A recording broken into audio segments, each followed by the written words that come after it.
Hey, what's up, YouTube? This is John with Let's Talk Freedom. Today we're going to be talking about self-love. Self-love and happiness isn't something you find, you have to create it. Now, you have to put this into practice every single day. Now, I've struggled with self-love for a very long time. When I was young, I grew up poor. I had to wear hand-me-down clothes. The shoes that I wore were non-name brand, and in the community I grew up in, those were like big deals. So when I would go to school and I have these name brand clothes on and non-name brand shoes, and they were hand-me-downs, people would pick on me. There would be some shirts that I would have that had holes in them. It was pretty bad. And I would get picked on a lot. I would get bullied a lot. I would come home, and just look at the reality that I had around me at the time and think, man, we're poor. Things are not going to get better. I didn't like the way I looked. I was short. I was skinny. It was just everything about me I didn't like. I would look in the mirror and wish I was somebody else. And, I didn't know that I should love who I was back then. So, the things I'm going to talk about today about learning yourself. And it's just a few tips that I'm going to give you. There's 5 of them.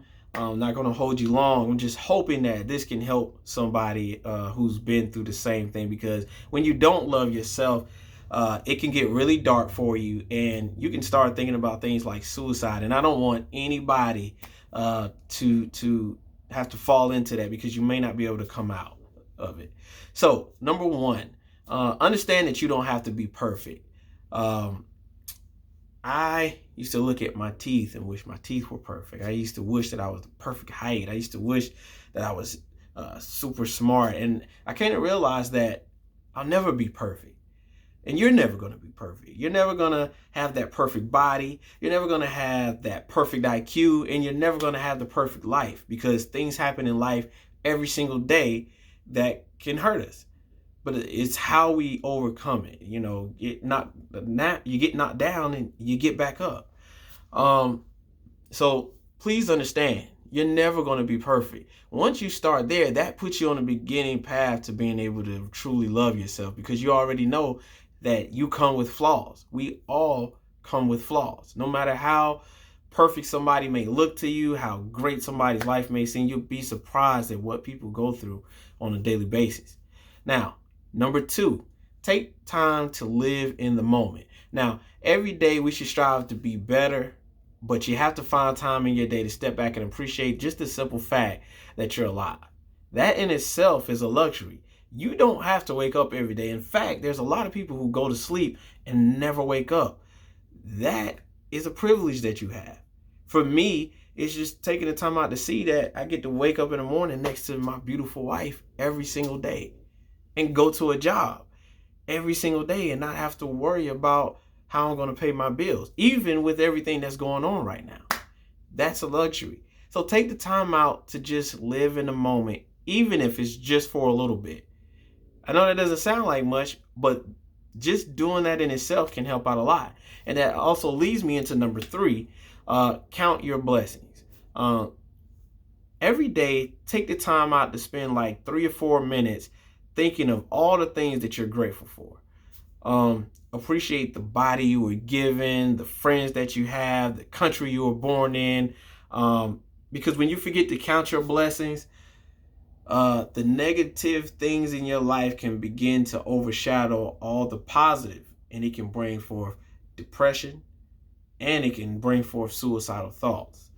I know this because I've dealt with this myself. There was a time where I just felt like things were so bad in my life that I didn't want to be here anymore.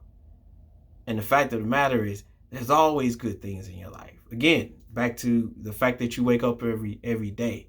If you are an American, you actually have the opportunity to be whatever you want to be.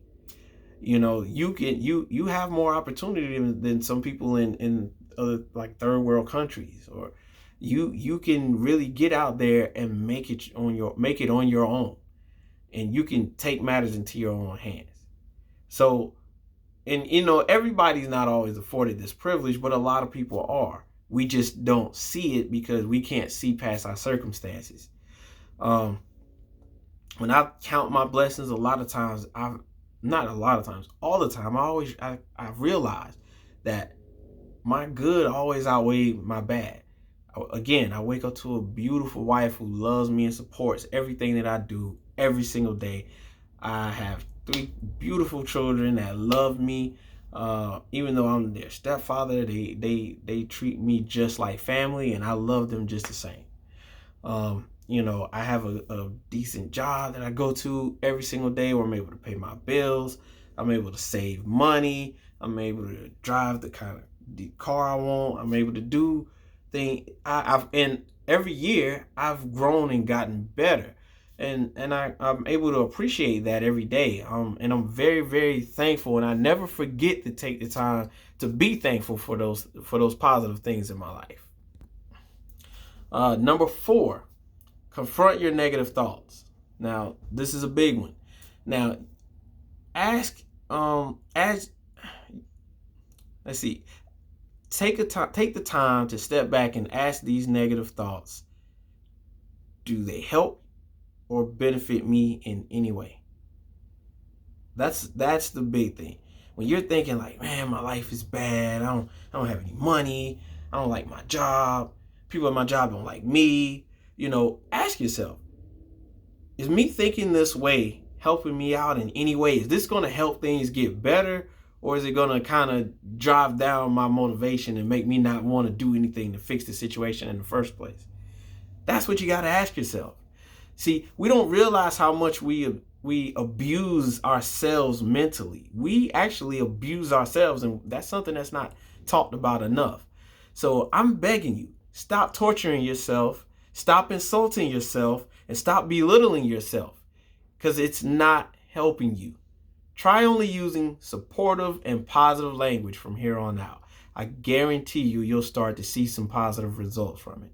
Now, number 5, and I told you I'm not going to have you long. Number 5, make sure your circle is tight. And what I mean by that is, look at the people you hang out with. See, the people you hang out with affect your whole life. Have you ever heard the saying that you are who you hang out with? Well, for me, I find that to be true. See, so ask yourself these questions. Is my circle of friends positive, loving, and supportive? Or are they negative, rude, and mean? Because I want to make sure you understand this. You don't owe anybody anything. You don't owe your friends anything. You don't owe your parents anything. You owe no one on this earth nothing. You don't. So if your friends aren't benefiting you and helping you grow and give you new goals to reach in life, guess what? You don't need them, and you need to move on because they're not helping you. So anytime that it took a long time for me with that, because a lot of the people I used to hang around were people who didn't have my best interest at heart anyway. And when I did do well, they would hate on me about it, or try to belittle me about it, And anytime you have anybody that's not excited about you doing something great, or you doing something good, or, you reaching a new level in your life, then guess what? It's time to leave them behind. So those are just 5 things that can help you out. So, there's just some things that I've done that has helped me in the past to get to where I am now. And I still do these things to this day. It's helped me every day in every aspect of my life, and I still do these things. So hopefully this video has been helpful. And if it was, please hit the like button. If you have some more things that you'd like to add, please comment down below. I really appreciate those of you who do watch my videos. And I'm very, very thankful for it. Again, self-love is a very, very important thing, because until you actually love yourself, you can't love anybody else. You can't be a good father. You can't be a good husband because you don't love yourself. So how can you truly, truly love that spouse? And how can you truly, truly love your children in the way they need to be loved? That's just something to think about. Again, I appreciate it. I have a lot more content coming soon, so please subscribe. And again, if you like the video, kill that like button. I know I'm taking that from Graham Stephan, but please do it. It helps out with my YouTube algorithm, with the YouTube algorithm. Thanks again for watching, guys, and I really appreciate it. Until next time.